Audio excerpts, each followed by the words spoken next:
imaginou um jogo de basquete entre um time profissional dos Estados Unidos e os Harlem Globetrotters?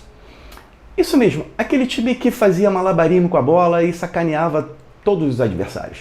Parece estranho, né? Parece, mas isso aconteceu e é isso que nós vamos ver aqui, agora, no História Sport Bar. Salve, salve pessoal! Eu sou Raul Melo, historiador apaixonado por esporte. Antes de começar, eu queria te pedir para você se inscrever no nosso canal. E no final do vídeo, se você gostar, dá aquele like. Em 1948, os dois melhores times de basquete dos Estados Unidos eram o Minneapolis Lakers e o Harlem Globetrotters. Em uma era pré-NBA, o Minneapolis era composto apenas de jogadores brancos e participava de uma liga profissional chamada BAA, Basketball Association of America. Existia uma outra liga, chamada NBL, National Basketball League, que era um campeonato totalmente à parte. Já os Harlem Globetrotters, fundado em 1926, só tinha jogadores negros, e para o espanto de muita gente, eles não eram de Nova York, mas sim de Chicago. O primeiro nome também não era esse. Originalmente eles foram batizados como Savoy Big Five.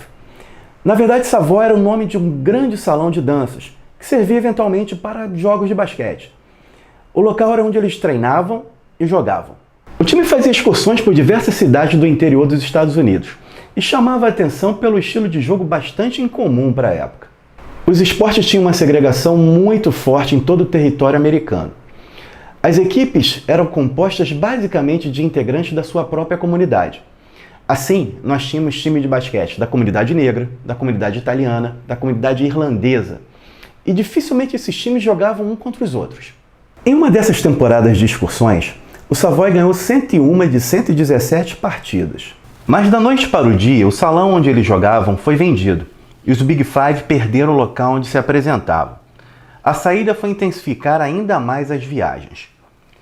O fundador e técnico do time era um alfaiate judeu chamado Abe Saperstein, e ele teve uma ideia sensacional. Saperstein mandou bordar o nome New York nas camisas. Isso chamava a atenção de muita gente, aumentando ainda mais os convites para jogar novas partidas, principalmente no interior do país. Nos anos 20, Nova York era o epicentro da cultura negra americana.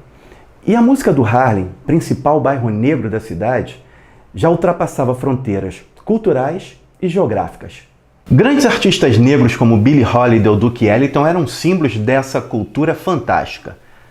A direção do time queria que as pessoas pensassem que a equipe era de Nova York, e para reforçar isso, muda novamente o nome para Harlem. Ainda acrescenta Globetrotters, para dar a ideia de que o time viajaria a todos os lugares para se apresentar. A parte cômica que popularizou o time surgiu em 1939, quando a equipe estava vencendo por inacreditáveis 112-5. Os jogadores passaram então a fazer brincadeiras no meio da partida, arrancando gargalhadas do público. A direção achou legal e permitiu que eles voltassem a fazer sempre que estivessem ganhando por uma grande diferença e que o jogo já estivesse decidido. Agora imagina, você está jogando basquete e está perdendo por mais de 100 pontos. Seu adversário começa a fazer brincadeiras, esconder a bola, girar na ponta dos dedos. O que você faria? Muitas vezes o pau cantava. Com o passar do tempo, essa rejeição foi diminuindo e os jogos passaram a ser um grande evento de entretenimento, com um festival de técnica em cada partida. Em 1940, os caras queriam provar que ainda poderiam jogar sério. Participaram de um campeonato com outras equipes profissionais. E a imprensa americana aclamava o campeão desse torneio como campeão do mundo. Bom, eles ganharam o torneio. E os Harlem Globetrotters foram campeões mundiais de basquete de 1940. Você sabia dessa? 2 anos depois entra no time uma das figuras mais famosas dos Harlem Globetrotters, Goose Tatum.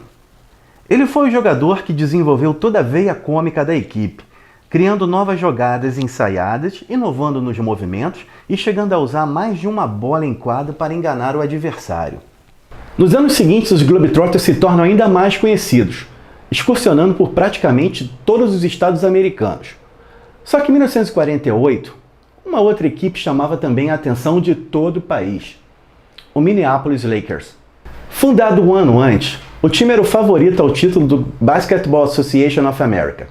E o principal nome da equipe era um dos melhores jogadores do país, um cara que jogava de óculos, chamado George Mikan.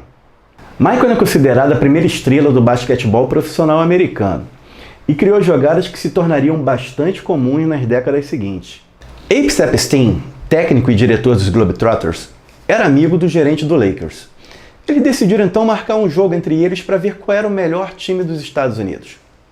A partida foi divulgada como o mais memorável jogo de basquete de todos os tempos. E o vencedor seria considerado o melhor time do mundo. Mas o jogo teria outras nuances. As ligas profissionais de basquete não aceitavam jogadores negros devido à segregação. Seria uma partida de um time profissional composto apenas de jogadores brancos contra um outro apenas com jogadores negros e que tinha mais de 100 vitórias consecutivas. O jogo foi disputado em 19 de fevereiro de 1948, no Chicago Stadium, para um público de mais de 17 mil pessoas. E a comunidade branca não aceitava e não queria acreditar que um time só de afro-americanos pudesse ser o melhor do país.